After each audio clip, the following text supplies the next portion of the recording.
دمه تقيل.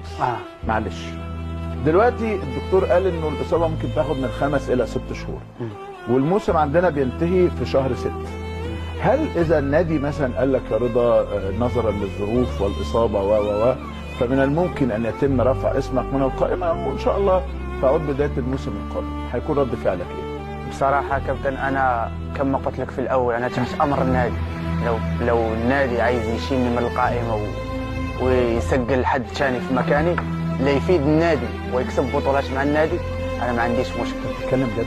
بصراحه كابتن لو كنت غادي ارجع لاخر موسم ازاي نضيع وانا في مكاني؟ ليه؟ ازاي تضيع لهم مكان؟ ليه؟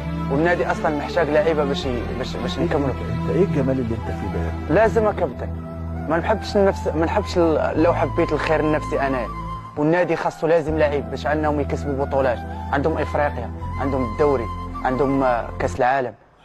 لازم خاصهم لاعب، ما ينفعش انا نكون قاعد وشيل لهم مكان ديال الاجنبي. فهمنا يا كابتن؟ ياه عندك حاله من الرضا للدرجه دي يا رضا؟ عادي يا كابتن انا غادي نقعد 6 اشهر صح؟ يعني حوالي مثلا 6 اشهر 5 اشهر. نعم.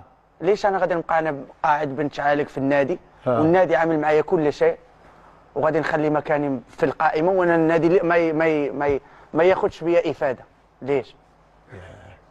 حد كلمك ولا لسه ما حدش؟ لسه ما حدش كلمني بس انا تحت امر النادي. لو النادي قال لي نشيلوك من حقهم.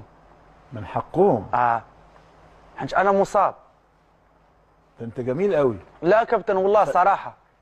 خلي بالك انت النهارده كده بتدخل قلوب كل الاهلاويه. لا كابتن بصراحه غير عادي، هم اصلا بيحبوك بس الكلام اللي انت بتقول ده يوديك في حته ثانيه خالص. بس يا كابتن بصراحه النادي خاصه يستفد بلاعب ثاني اللي غادي يستفد به بالملعب، مش لاعب مصاب وقاعد في البيت ولا قاعد بيتعالج ولا عادي. انا ما عنديش مشكل. يعني النادي لو عايز لو كلمني وقال لي احنا لازم خاصنا لاعب اخر وانت مصاب والسنه خلصت وكذا وواحد اثنين ثلاثه، انا ما عنديش مشكل. انا تحت امر النادي. يعني لاعيبه كبار دازوا في النادي الاهلي. باقي لك في عقدك قد ايه مع النادي الاهلي؟ 2 2. عايز تكملهم في النادي الاهلي يا رضا؟ طبعا. طبعا. انت مرتاح قوي في النادي الاهلي رغم انك ما بتلعبش كتير ورغم الناس زعلانه انك ما بتلعبش ورغم ان انت احيانا بتغضب وبتزعل وده حقك على فكره يعني. كابتن اي لاعب في العالم ما بيلعبش بيزعل. طبعا. في العالم لانه شغله. انا كده عندي عقدي مع النادي مش عندي عقدي مع واحد اخر. نعم مع النادي. مع النادي الاهلي. لو النادي الاهلي بكره كلمني قال لي تمشي من النادي عادي ما فيش مشكل، مش نهايه العالم امشي نشتغل ثاني. لو كلمني النادي عايزني غادي ارجع للنادي ثاني. هذا هو شغلي يا كابتن.